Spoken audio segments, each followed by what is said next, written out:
Hey everyone, this is Maria Young. It is about 2:30 in the morning, and yeah, I'm still up, knowing that I have to wake up in about 2 more hours to get ready for work. Really couldn't get any sleep. A lot of things have been kind of weighing on my heart as of late.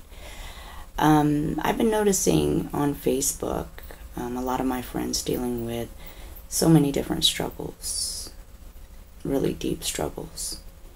And really have to thank my husband for keeping me aware and afloat on things. We both get rather concerned when we really feel as if certain individuals are going through major struggles. And a lot of times, what we do is definitely keep them in our prayers, but we also definitely try to reach out and make contact with them. I think sometimes it's just a matter of an encouraging word, or just to know that someone is there for you and is fighting in the trenches with you. And that is definitely where we're at. No matter, if I really don't know you other than just on Facebook, or maybe even haven't had the best of relationships with you, I think what overrides that is the compassion that we have in the regards of the love we have for everyone out there. And to be honest with you, you can still love a person and not like them. So definitely we just have a heart for people in general. So I say this because with the things that I have seen on Facebook, it really kind of cues me in on it's just some really low points in life right now. Just a lot of people dealing with major struggles. I think even some of the worst struggles of our lives are when we battle ourselves, when we have to face our demons. And no matter how much of a pretty picture we paint on Facebook, each and every one of us deal with different issues. We all have our demons that we have to confront, face, and battle with. And I say that not to belittle your situation, but I say that to keep you encouraged in knowing that just because you're facing these trials, just because you're so emotionally distraught, there's nothing wrong with you. You're not ostracized.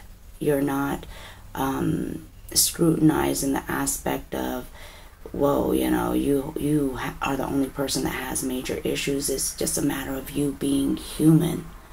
So know that you're not facing these struggles alone. Know that many are in the same trenches as you are. No matter what position in life they are, no matter how much money they have, it doesn't matter. We all face battles.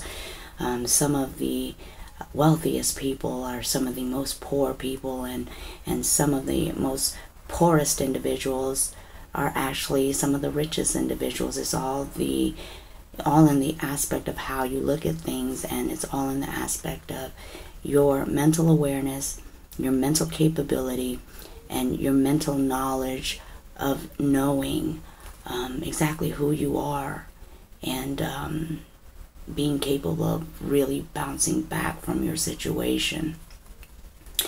One thing that I want to say, and I want to share with you some strategies that I've put in place. Actually been really researching Mr. Tony Robbins, and he's been such an influence in my life, so I definitely wanted to share this with you. One of the things that he notes on as a strategy when you're dealing with, really frustrating circumstances in your life is to try to somehow break the monotony, or break the normal way you would react to these crucial, critical circumstances, and do the total opposite, something that you would never, ever do, in the regards of really taking you from one place and bringing you to an extreme other place. So one of the things that I have done, and I remember I was facing a very frustrating moment in my life at home, And I thought about what Mr. Tony Robbins said, and I said, well, what can I do? And I thought very quickly, and I said, well, you know what I'm going to do? I'm going to do a cartwheel, because that's totally something out of the ordinary of what I would normally do facing this circumstance. And I thought it would be rather easy for me to do. You know, who can't do a cartwheel, right? Mind you, I haven't done it in I don't know when, like forever. But I still thought it would be simple enough. So I went ahead and I attempted to do a cartwheel. And I'm glad there was nobody to witness it, because I attempted to do a cartwheel to the point where I laid on the floor and I had to literally check to make sure I didn't pull my shoulder out of socket. Yeah, I was in the worst pain. And at that time, I couldn't laugh. I couldn't laugh at it at that time. Right now, I can laugh at it because it must have been just hysterical to see me do that. But what that did for me is it really took me out of the element, and pain really will get you out of whatever situation you were in, or totally at a different mindset. But it totally took me from that place and brought me to another place. And after, I checked to make sure my shoulder was still in place, I laughed. I mean, it was so funny to me that I couldn't even do a cartwheel. Here I am, I'm not that old. At least I'd like to think I'm not that old. And I couldn't do a simple cartwheel. And it was so funny that, something like that, something so simple, really got me out of that mind frame. And to be honest with you, after that, I could deal with it. Another situation, I was at my job, and another frustrating, circumstance happened at work, and I wasn't bold enough yet. Not yet. But what I decided to do, again, do something to break up the monotony, and something out of the ordinary. Wasn't bold enough to do it in my office, so I went ahead and went to my vehicle, and I decided to just laugh hysterically. I mean, laugh as hard as I could. Laugh as if I just seen the most funniest thing in the entire planet. Laugh as if I just heard the funniest joke ever. And I laughed and I laughed and I laughed and I bawled my head off, and I was glad that nobody was able to witness that either, because I'm almost certain that the people with the white jackets would have came to get me, to bring me back with them back to the insane asylum. So again, I was glad that I was all by myself, but I laughed so hard. And the funniest thing about that is, no matter what you're going through, if you laugh, something about laughter, they say laughter is the best medicine. And something about laughter, no matter how you feel, if you laugh so hard, you can't help but to be uplifted. And after I was done, and I thought about how crazy I must look just laughing after such a incident just occurred, again, it brought me to a different place. And again, I could deal. Now, these are some strategies that I used, and I'm not saying that it will work for you.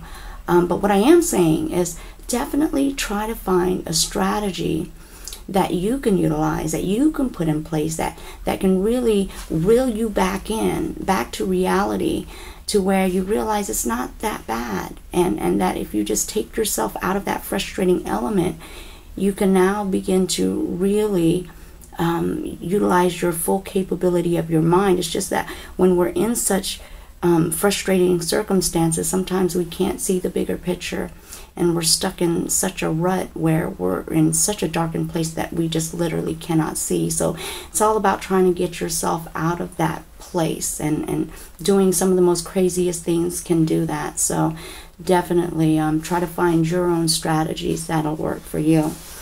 Now, one of the things that I always say is that, sometimes God has to take you upon such twisted journeys. Sometimes He has to take you through some of the most darkest roads to try to get you back on the right path. And there's a reason and a purpose for everything that you go through. I want to share with you a story, and I hate that I can't remember his name, but it was a well-known story a couple of years back, and it talked about a journalist that was discovered for major plagiarism. And I seen the behind the scenes of what he had been through and how he got to that point where he felt like he had to do that. But in his career, it was a very competitive career field. And, he always had to come up with top-notch stories, always had to be on the top when it comes to really writing about a story. So what he began to do was he began to fabricate some of the interviews that never took place. He started saying that he was in different areas when he had never been. He was also struggling so hard to keep up to pace with everything that was going on. Even when he couldn't do it, he started taking other people's stories and he did plagiarize. And eventually he was discovered. And it was one of the darkest moments in his life because he was doing things that he knew was totally against his ethics, totally against what he believed in. But he felt that he was at wit's end, that he had to do something. So he was so desperate that he was willing to do that just to stay on top. That really wore on his soul and it really wore on his spirit. And it got to the point where he began to contemplate on suicide. It got that bad, folks. And he talked about how dark that place was and how scary it was. But then he also talked about how he believed he had to go through that trial and tribulation. Because right now, what he's doing is he's counseling other people that are going through those traumatic instances in their lives. He has a motivational facility where they deal with psychological issues and they help with motivating and inspiring individuals. And I really have to commend him because I believe in the same thing, and that's one of my goals as well, is to eventually put in place some type of facility or some type of program that can intervene with some of the dilemmas of this world. So, definitely it was such a pick-me-up story to let me know that no matter what trial and tribulation that you're going through, that indeed there's a silver lining through every circumstance. It's just you have to look for it. And even though you don't understand what you're going through at this moment of time, there is a reason you have to go through it. And it will all be unraveled. It will all unfold right before your eyes. It'll make you that much stronger. It'll make you that much wiser. It'll make you that much potent in your purpose in life. So folks, I want to say to you that no matter what you're going through, keep pushing, keep moving, keep kicking, keep growing. Because you're going to get to your final destination no matter what you're going through. You have exactly what it takes to get through this. And know that there are people that are fighting in the trenches with you. This has been Maria Young reporting live from Mastermind Alliance, saying to you that I will see you later. And I will definitely see you guys at the top.